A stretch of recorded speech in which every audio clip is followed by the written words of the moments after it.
कहता है when a party to contract promise to do a certain thing,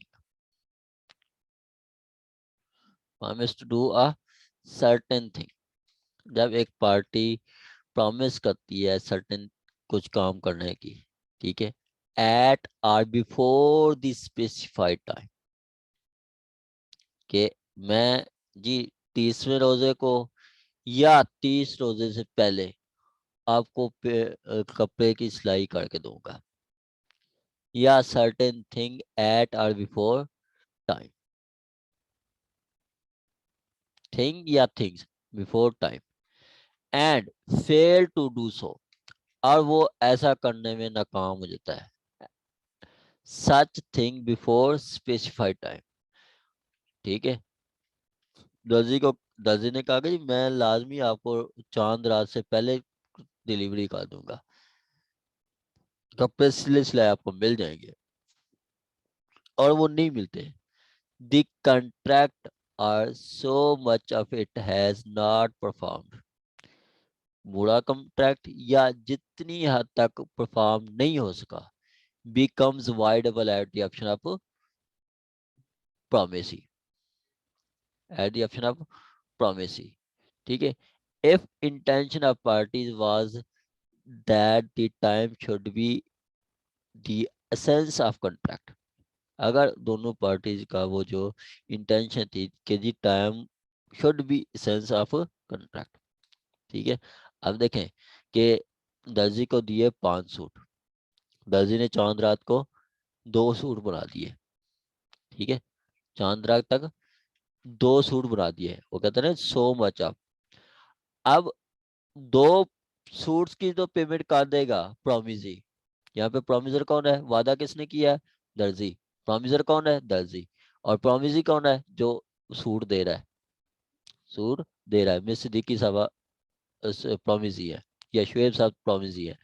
अब शुएब साहब ने 5 सूट दिए, 2 सूट तो उसने बना दिया, बाकी 3 सूट नहीं बना सका, तो बाकी 3 सूट की सूरत में वो जो कंट्रैक्ट होगा वाइडेबल होगा at the option of Shoaib Sahab, at the option of Shoaib Sahab, Shoaib साहब के ब्याह पे वो आपका वाइडेबल है, और शुएब साहब की मर्जी है, चाहे तो वो बाकी 3 सूट उनसे सिलवा ले, चाहे तो ना सिलवाए और उसकी कंपनसेशन ले ले। ये है आपका 55, ठीक है, ये क्या है 55, यही है।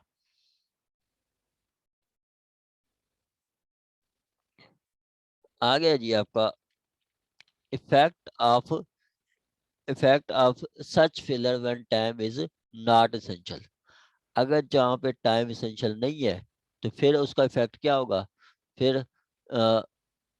वो कंपेंसेशन लेगा, promise is entitled to compensation for promisor for any loss occasion by such failure, ठीक है।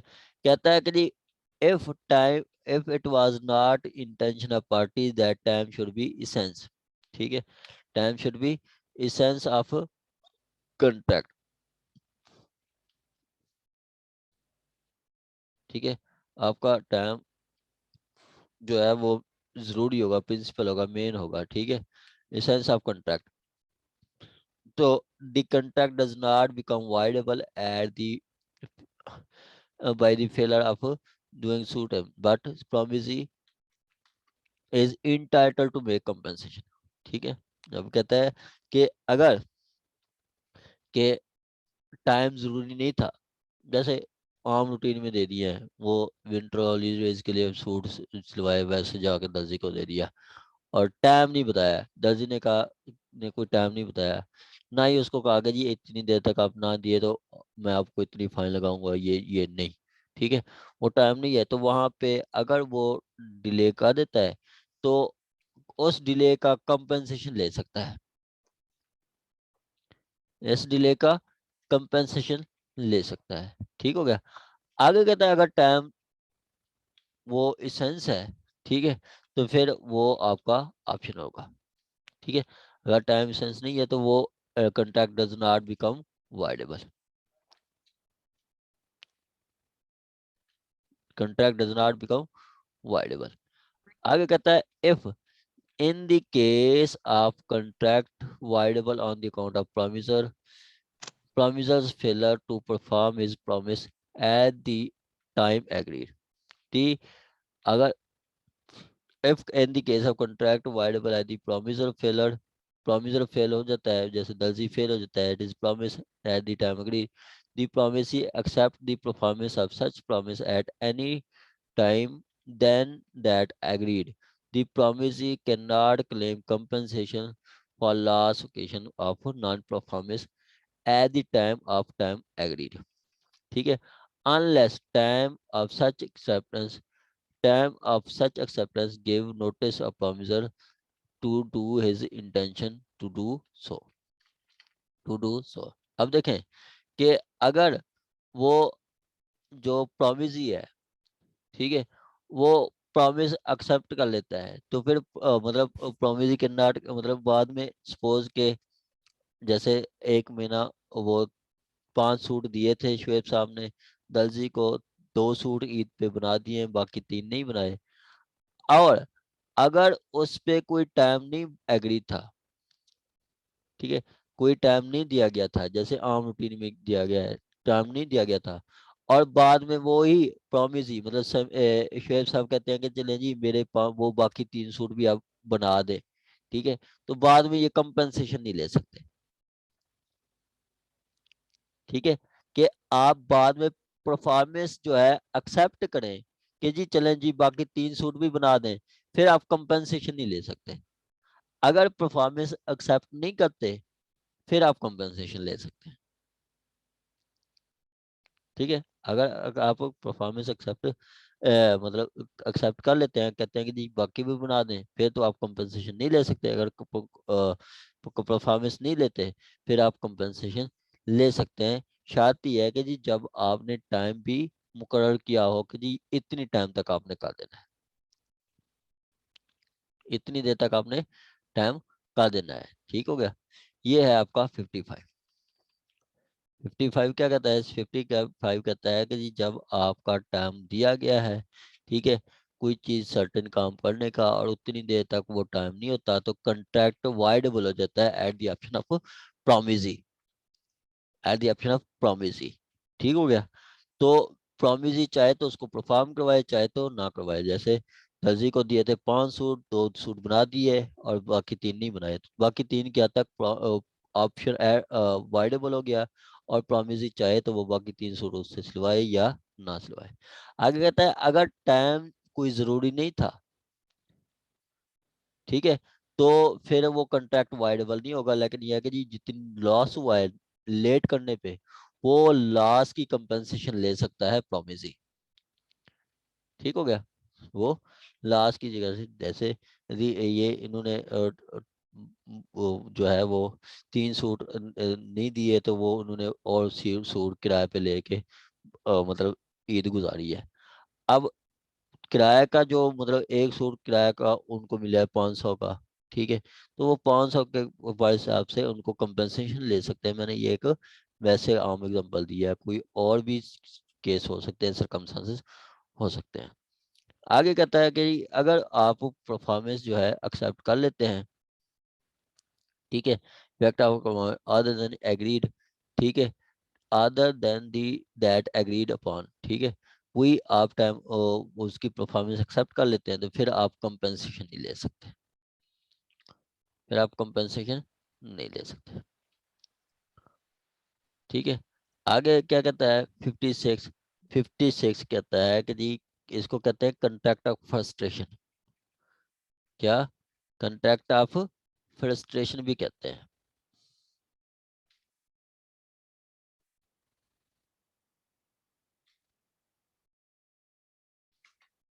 ठीक होगा। क्या कि आपका agreement to do impossible act, वो हमने पीछे पढ़ा था, इम्पॉसिबल एक्ट का जो कॉन्ट्रैक्ट होता है वो भी वाइड होता है, इम्पॉसिबल कॉन्ट्रैक्ट का जो एक्ट होता है वो भी वाइड होता है, ठीक है। Agreement to do impossible thing वो आपका वाइड है।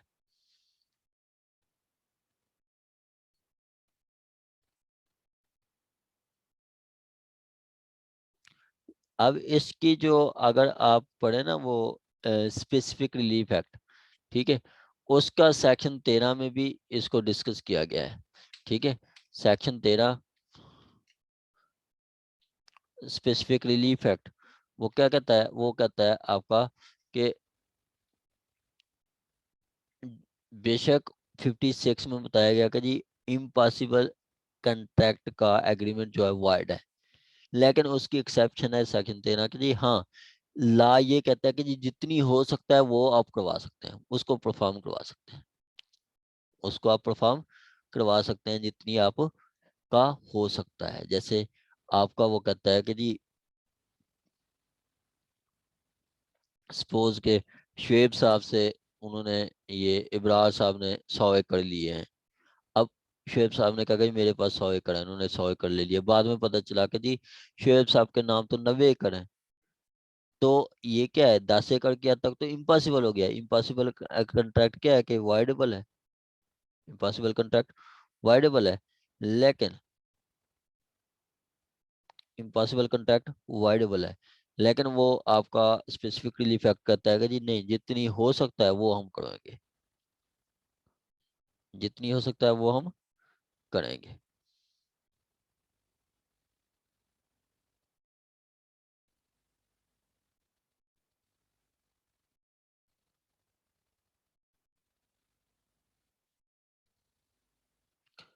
आ गया जी आपका, if due to changes in circumstances the performance of contract become impossible, it is called contract of frustration।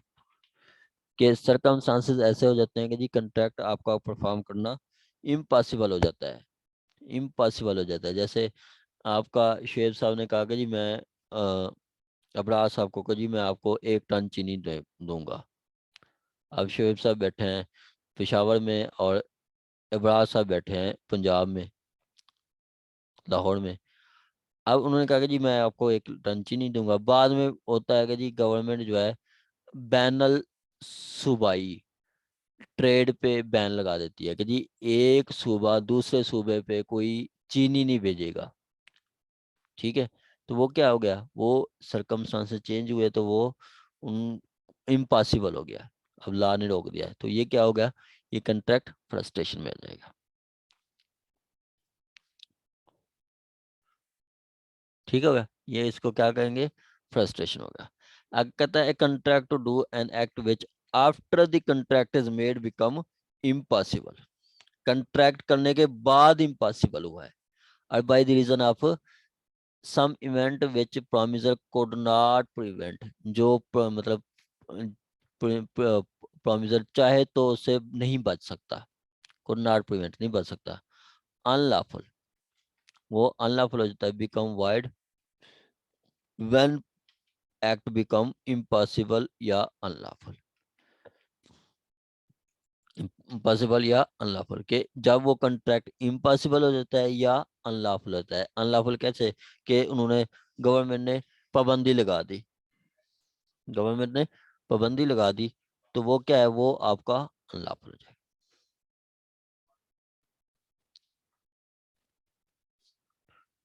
ठीक हो गया, कोई आपका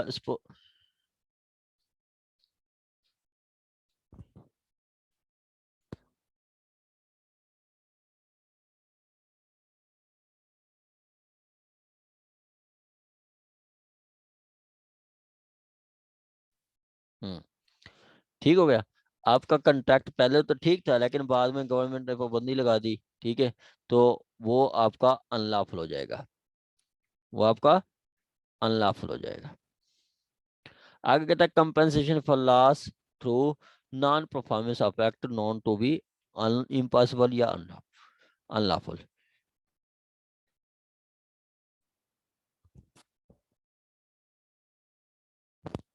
कहता है when one person promised has promised, जब एक पर्सन ने प्रॉमिस किया to do something which he know or reasonable intelligence might known, ठीक है, या वो जानता था, विच ही नो जो वो जानता था कि ये हो जाएगा, ठीक है, या विद रीजनेबल इंटेलिजेंस के उसको शक था कि ये उसका, छठी एस कह रही थी कि जी ये हो जाएगा, या माइट हैव नोन जो उसको पता था, and which the promise did not know, और वो एंड प्रोमिस उसका को उसका नहीं पता था, did not know, to be impossible or unlawful. Such promiser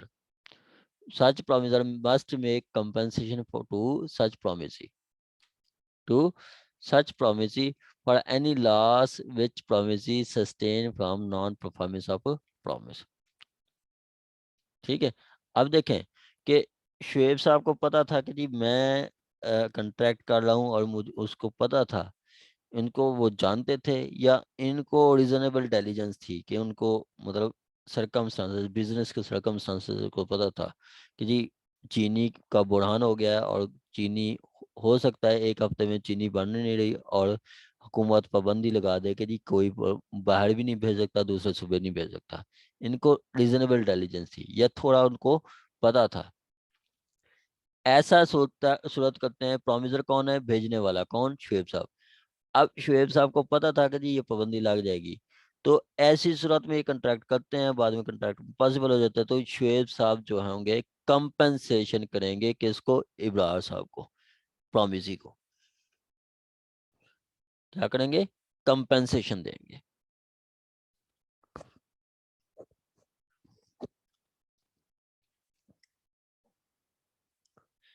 ठीक होगा जी। A agree to A agree to with B to discover a trade magic by magic. This agreement is wise. अब ए एग्रीमेंट करता है बी के साथ कि मैं जो है ना आपको जादू के साथ, जादू की छड़ी से मैं अभी आपको बिलीनियर बना दूंगा, अभी आप मुकेश अंबानी बन जाएंगे, या अभी आप बिल गेट्स बन जाएंगे, बिल गेट्स से भी ज्यादा पैसा आपके पास आ जाएगा। तो ऐसा एग्रीमेंट क्या होगा, ये वाइड होगा। क्यों, क्योंकि इम्पॉसिबल है। ठीक है। आगे कहता है B, A and B A and B contract to marry each other.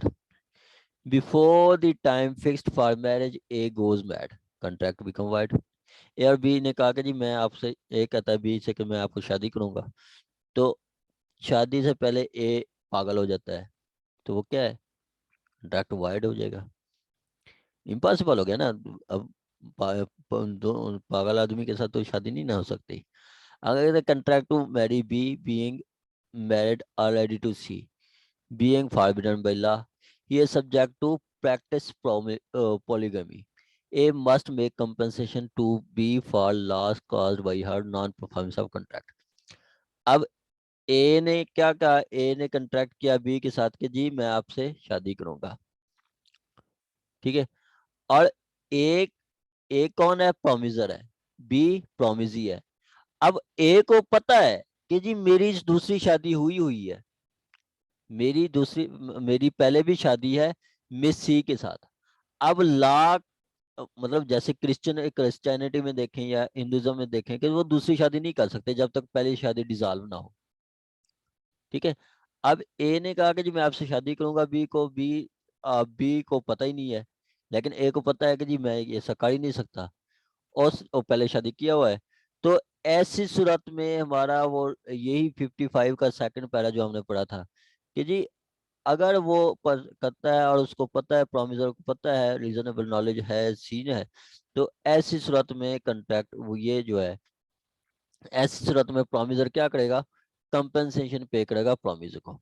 ठीक है। यही आपकी इलस्ट्रेशन है कि जी आपका उसको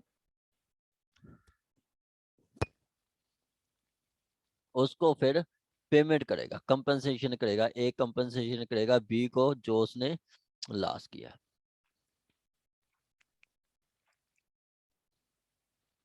कि जब प्रोमिसर को पता है कि जी ये नहीं हो सकता और फिर वो ऐसा करता है, तो वो कंपनसेशन पे करेगा। क्या करेगा,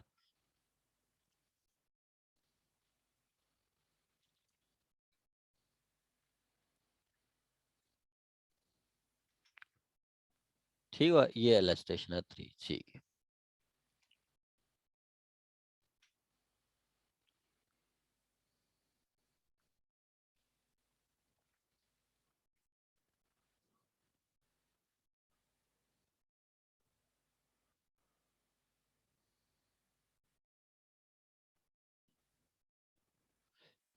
ठीक हो गया जी, ये है आपकी लिस्ट।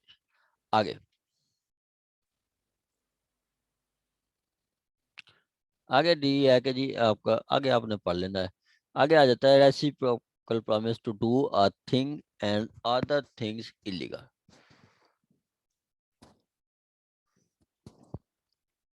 रेसिप्रोकल प्रॉमिस एक का ऐसा कॉन्ट्रैक्ट जो एक चीज लीगल है दूसरी चीज इलीगल है।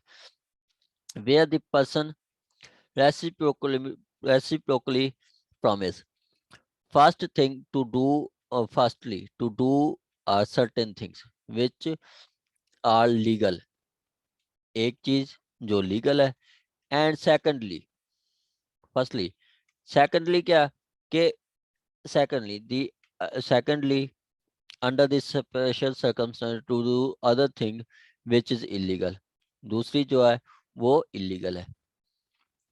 ठीक है, the first set of promises contract, second is void।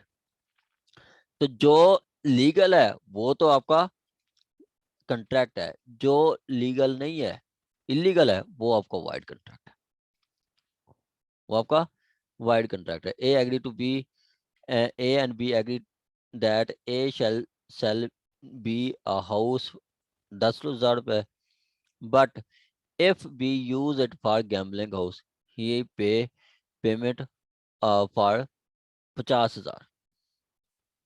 ठीक है, एक सेल करेगा घर 10,000 का, लेकिन अगर वही भी उस घर को इस्तेमाल करेगा गैम्बलिंग के लिए तो ही शेल पे ए 50,000 रुपए।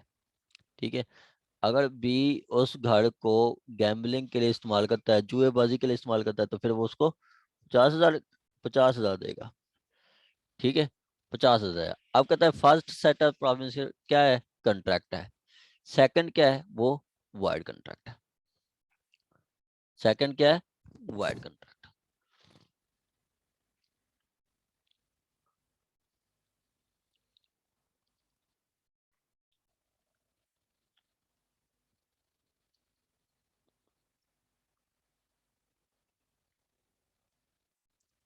ठीक हो गया। आ गया जी लास्ट वन, कि alternate promise one branch being illegal.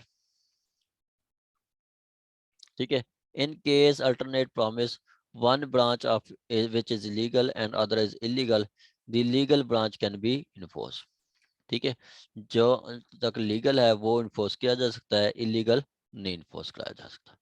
A and B agree to that A shall pay 1,000 rupees for which B shall afterward deliver to A either rice or smuggled opium। ठीक है, smuggled opium, that is a valid contract to deliver rice and void contract to opium। ठीक है,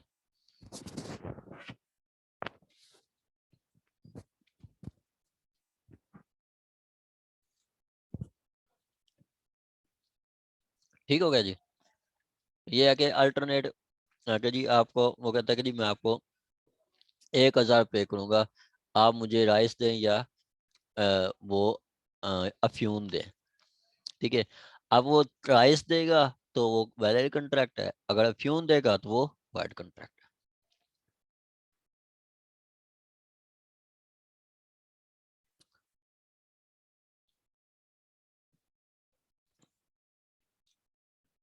आगे कहता है appropriation payment of contract.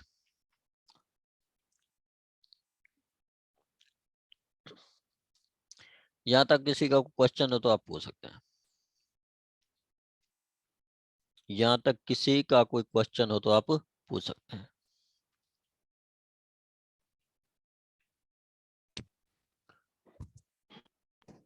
Hello sir. जी madam, hello. Clear है। नहीं सर, ये 57 एंड 8 में मुझे सेम सेम लग रहा है। इनमें क्या डिफरेंट है? क्योंकि दोनों में यही है कि एक कॉन्ट्रैक्ट वो सही है, दूसरा कॉन्ट्रैक्ट इलीगल हो रहा है। तो दोनों में डिफरेंट क्या होगा 57 और 58 में? 57 मैडम कहता है कि आपका एक कंट्रैक्ट जो उसमें आप एक काम लीगल कर रहे हैं, दूसरा इलीगल कर रहे हैं, ठीक है, हम्म, वो जी, आपका काम की बात कर रहा है, मतलब ऑब्जेक्ट, हम्म, ठीक है। ये क्या है, अच्छा, ये बताता है ऑब्जेक्ट के बारे में, ठीक है, हम्म, कि आपका ऑब्जेक्ट अनलॉफुल होगा तो वो वाइड होगा। यहाँ पे 58 में आपको कंसिडरेशन बता रहा है, क्या, जी, कंसिडरेशन, कि अगर आप मुझे जो है इतनी पेमेंट करेंगे तो आपको ये राइस मिलेगी या अफ्यूम मिलेगा, ठीक है। वो आपको कंसिडरेशन, यहाँ पे ऑब्जेक्ट है, अगर आपका ऑब्जेक्ट इलीगल आ जाता है तो वो कंट्रैक्ट वाइड है। इसी तरह आपकी वो कंसिडरेशन इलीगल आ जाती है तो वाइड है। दोनों में आपका सेक्शन 10 डील करता है, क्या, सेक्शन 10 में हमने पढ़ा था कि जी आपका कंट्रैक्ट वो इसेंशियल्स ऑफ कंट्रैक्ट, अगर आपका लॉफुल ऑब्जेक्ट नहीं है और लॉफुल कंसिडरेशन नहीं है तो फिर आपका वो कंट्रैक्ट भी वाइड होगा, वैलिड नहीं होगा। अच्छा, ठीक हो गया। उप्स, जी सर, ठीक है। हम्म, आगे ये सर्च या आगे ऐसा कोई मुश्किल नहीं है, मैं आपको सर्च से बता देता हूँ। कहता है 59 application of payment to be discharge in indicated. अब देखें इसका सिंपल के सपोज के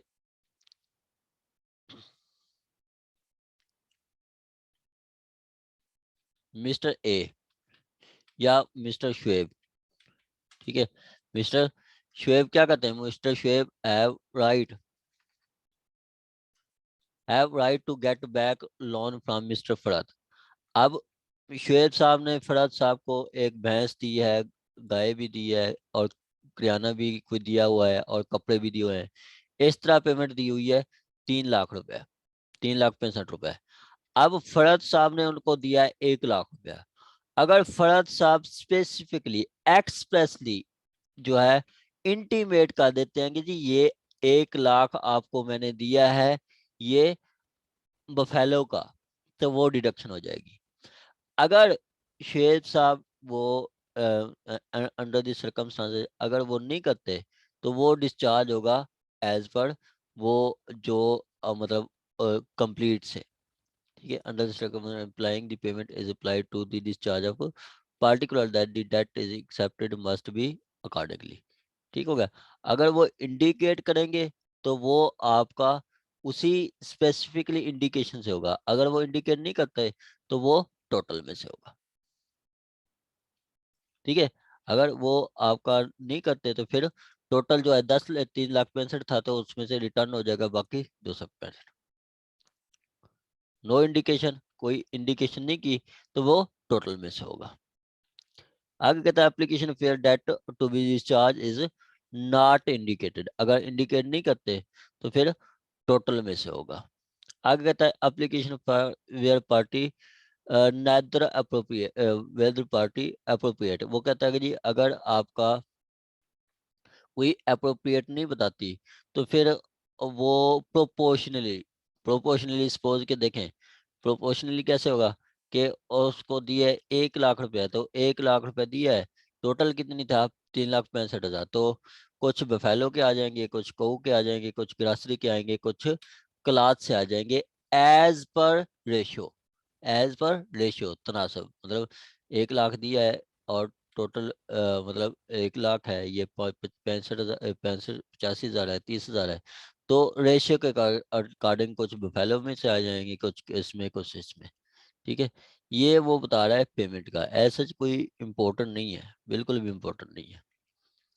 ठीक हो गया। आगे आ जाता है contract which need not be performed, ऐसे कंट्रैक्ट जिसको परफॉर्म नहीं किया जाता वो आपका मतलब जिसको कहते हैं ना डिस्चार्ज ऑफ कंट्रैक्ट, क्या, डिस्चार्ज ऑफ कंट्रैक्ट कैसे है, जब ऐसा कंट्रैक्ट जो आप परफॉर्म कर लेते हैं, ठीक है, इसको आपका एक फैक्ट इनमें या फिर नोवेशन आ जाता है कि नोवेशन क्या कि जी आपका नोवेशन है कि जी न्यू कॉन्ट्रैक्ट बना लेते हैं, पहले वाला खत्म कर लिया, नया बना लिया, तो वो पुराने पहले वाला नहीं परफॉर्म किया जाएगा, नया वाला किया जाएगा। आगे आ जाता है रिसीजन। रिसीजन है कि जी आप दोनों पार्टीज वो रिसीजन कि दोनों पार्टीज वो खत्म कर देती हैं। ठीक है, आगे आता है कि ये रिसीजन मैंने स्पेलिंग गलत लिखा है, रिसाइन होता है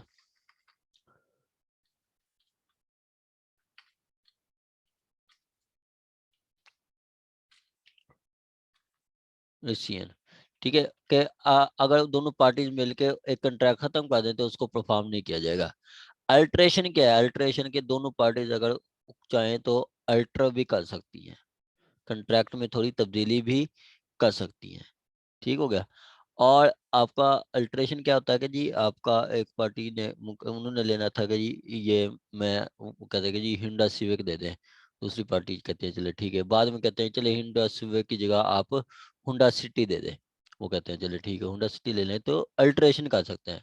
रिमीजन होता है कि जी आप कुछ हद तक कंट्रैक्ट कम कर देना, लेस कर देना। जैसे कम मतलब आपका वो कहता है ये आपका सपोज के 1000 टन मांगे थे, उन्होंने कहा कि चलिए जी 1000 टन वाला कंट्रैक्ट खत्म करके 600 टन का बात कर ले, तो क्या है रिमीजन है।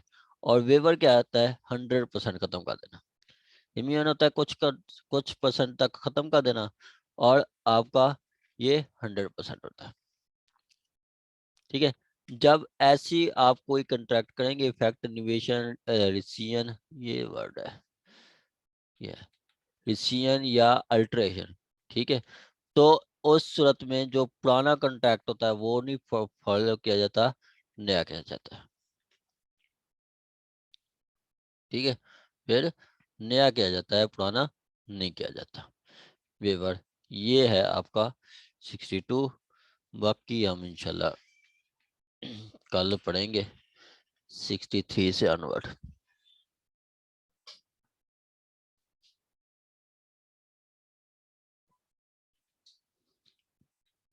यहाँ तक किसी का कोई क्वेश्चन हो तो?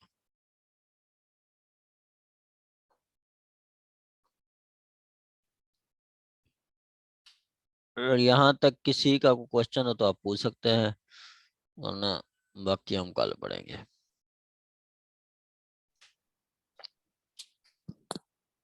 अस्सलाम वालेकुम सर। वालेकुम अस्सलाम जी बरार साहब। सर ये रिसीजन और वे आप में क्या फर्क है सर?